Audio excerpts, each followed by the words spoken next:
Hello, Project Overland here, in case you forgot my lovely face, and if you forgot what I'm doing, or you don't realise, or it's your first time here, I'm going overland in a truck that I'm converting called Rosie.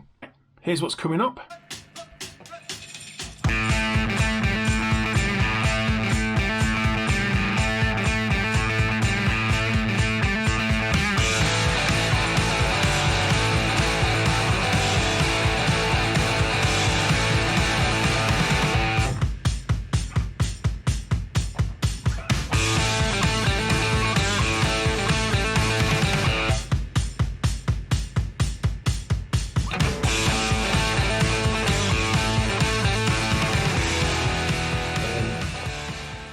But you can see you can see my breath coming out there. So, top tip: if you're going to have temporary camping in your empty box, make sure your heating solution is going to work. If it's going to be -2 in the night, -3.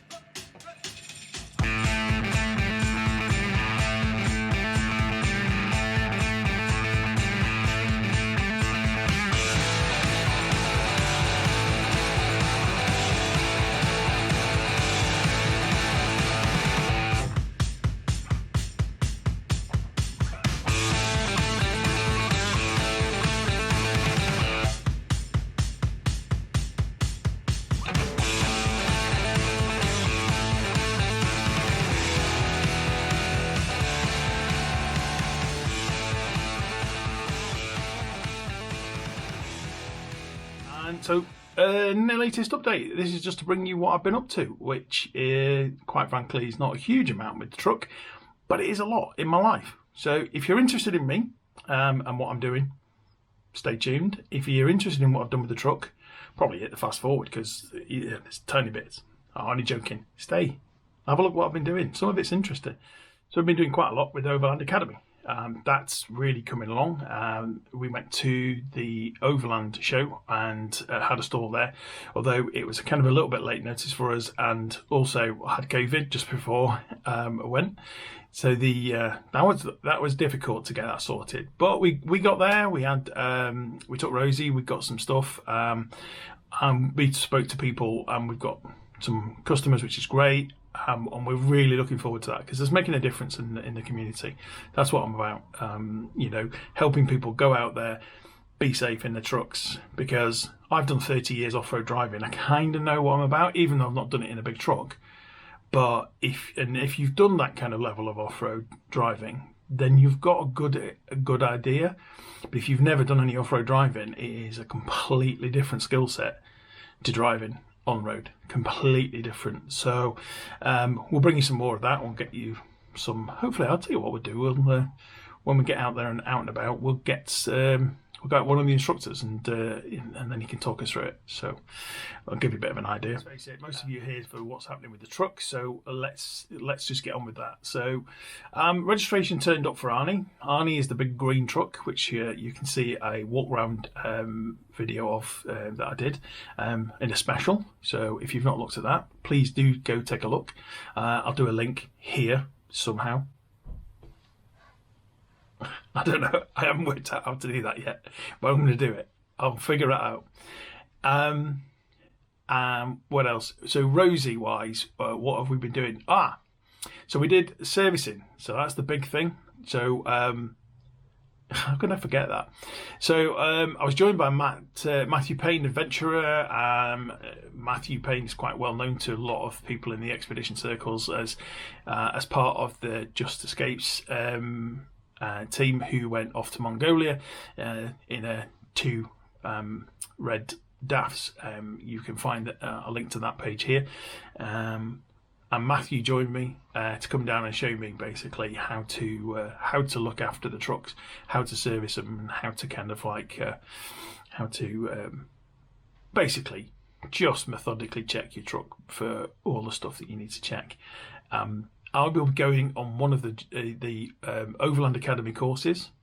Matthew Payne is one of the instructors that is coming down to help out some of the certain courses, and his knowledge plus Dave, the chief instructor. So that's a 2-day course. So so I spent 2 days. I had a really good time. Enjoyed it. I came away with really dirty hands and torn fingernails, going, "I'm a man. I've done masculine things. I've trucked. I've been, I know it seems ridiculous, but you've got to understand. I spent 20 years working behind a desk.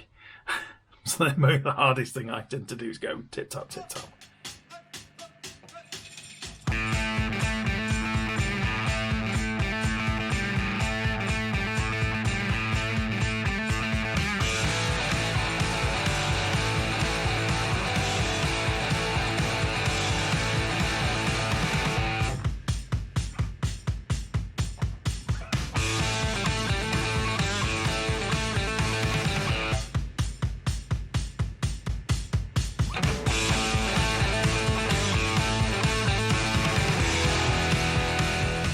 Welcome, my friend, to the show that never ends.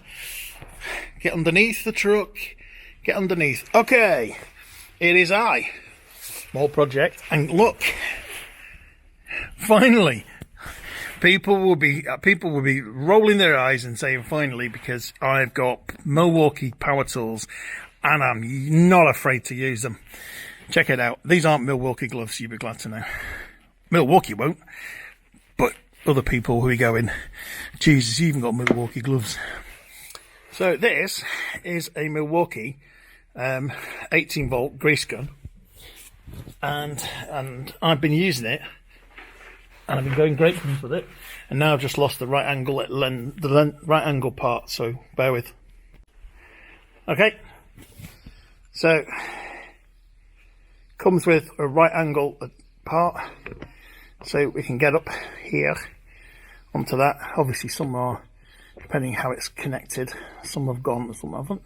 Some have gone round. Come on, you bugger. This is going to be really hard to do one-handed. Slide the collar down. So, for those of you watching this, up until today, this is the first, it's not a difficult thing to use, right? But for those of you, this is my first time ever using a grease gun, be it an automatic grease gun. So bear with me if you're laughing. Right, up on there, and we're going to clip that on, get rid of a bit of the old crud off it. There we go. Right, now one of the beauties of this system is the big weighty bit sits on the floor. It has variable power settings. Okay, not settings, power settings. Pump settings. Okay, where's that? That's on the other side. I think that's over there. You're now looking at it. There's too much light. Bloody hell. Anyway, so effectively what we've got is we select the number of pumps. We then press this trigger, and it then pumps in. So here we go, bit of noise, and that's going to be hard to do, isn't it? Because of course it's a two-handed operation. And what are you looking at there? Can you see the device? Can you see my hand going in? Yes, you can. Ready?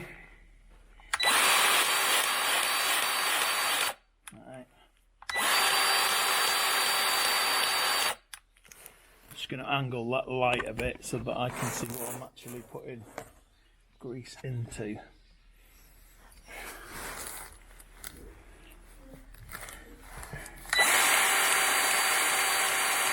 And then we're just doing this. Now, I try not to talk over the noise of this because it'll be stupid.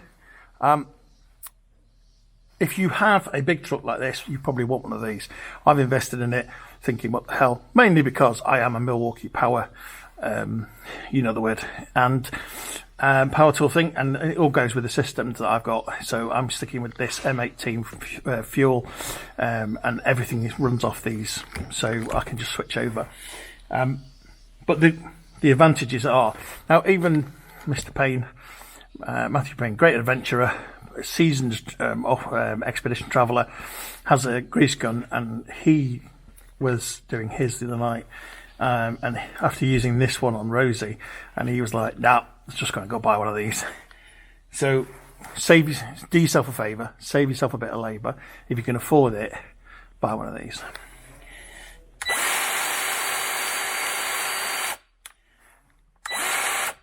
I don't want any more power tools, Milwaukee. Just a hat or a nod, just a packet of crisps, chips, what do you call them?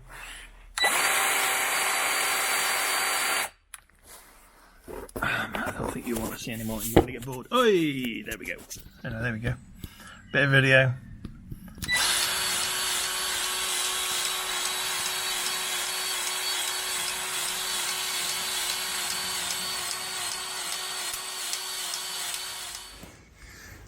Look, more Milwaukee power tool. Okay, so this is going to be good. So we are going to switch hands, gloved hand. What we're doing here is taking out the that plastic that I'm bouncing off, because normally they have 4 batteries, square ones, and they're a pain in the arse. I mean, they're bothersome. And then you switch them for 2 big oblong ones, but then this gets in the way. So you cut this out like this.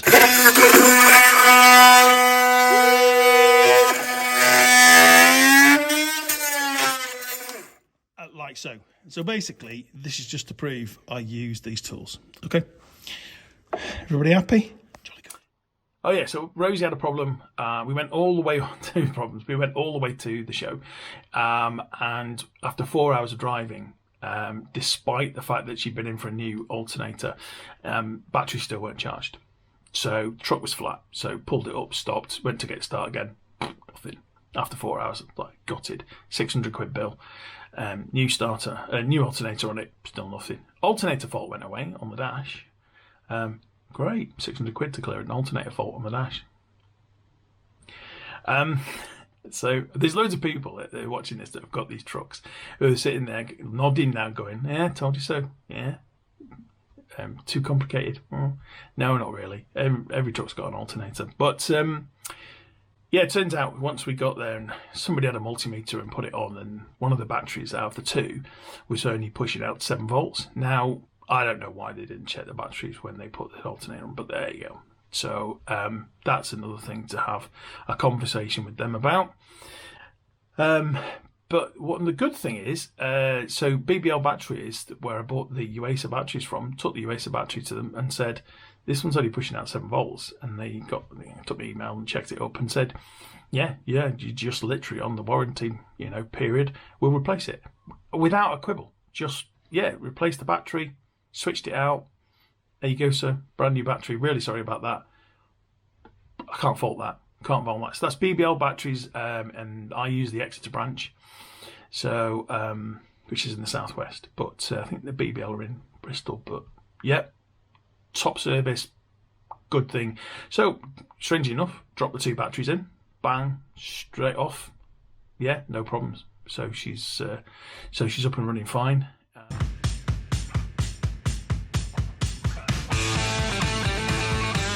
Did I mention I got a bucket load of tyres? Oh my days, did I get some tyres. So I've got a load of tyres. I dropped lucky, you know me and my bargains. I dropped lucky. I found someone who had some tyres. And they're the tyres that are on Rosie. And I wanted to put those onto, I want to put a set onto Arnie. Because Arnie is on the Contis, the road bias Contis, yet he's going to be the off-road driving instructor truck. So you'd think, probably going to be better off with some off-road tyres. So now I've got a garage full of tyres. So so I've got some spare sets. So I'm selling some of those. So 395, 85. What's that? Let's start again. 395, 85, 20. Michelin XLs. Good tyre. So they'll fit HX60s, Unimogs, any Expedition truck really, and they're a pretty good standard tyre. So worth a look. Give me a shout if you want some. I got 5 available, and they're in date. So, and they're probably about 10% used. So got about 90% of the life on them. So one of them's brand new, I think. That'll be the spare, isn't it? So, well, hello everybody. Welcome to the underside of Arnie. So I'm going to do you an HX tour of the underside. At the moment, you're looking at the back of that's the gearbox. So, and that colour you can see is a wax. So all of this, you can see where it's dripping there. It's started to drip as if we're forming it, spraying it. All of this has been sprayed with a protective wax, and we're under here greasing all the nipples. I can't get past the fact I'm such a child, but it's a funny thing, but that's what they're called. So there's the sump, the engine up there, and gearbox, and then I'm going to take you back past that rear prop shaft. Eventually you've got the transfer box, so you can see the upper prop shaft there.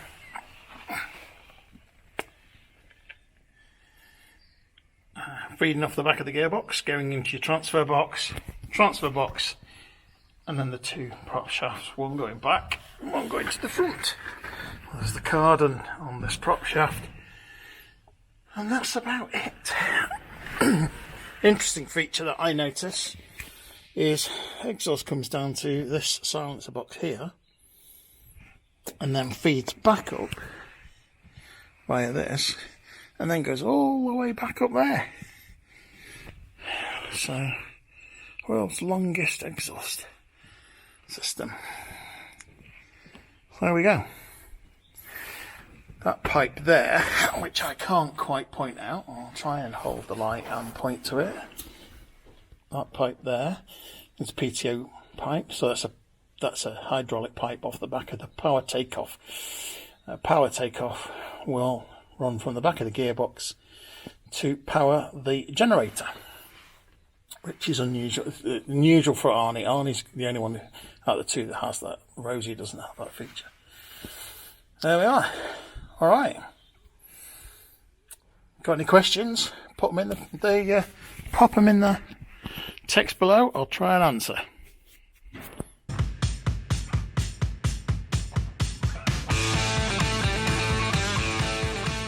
Okay, quick summary. We're at the back, and this is what we've been doing.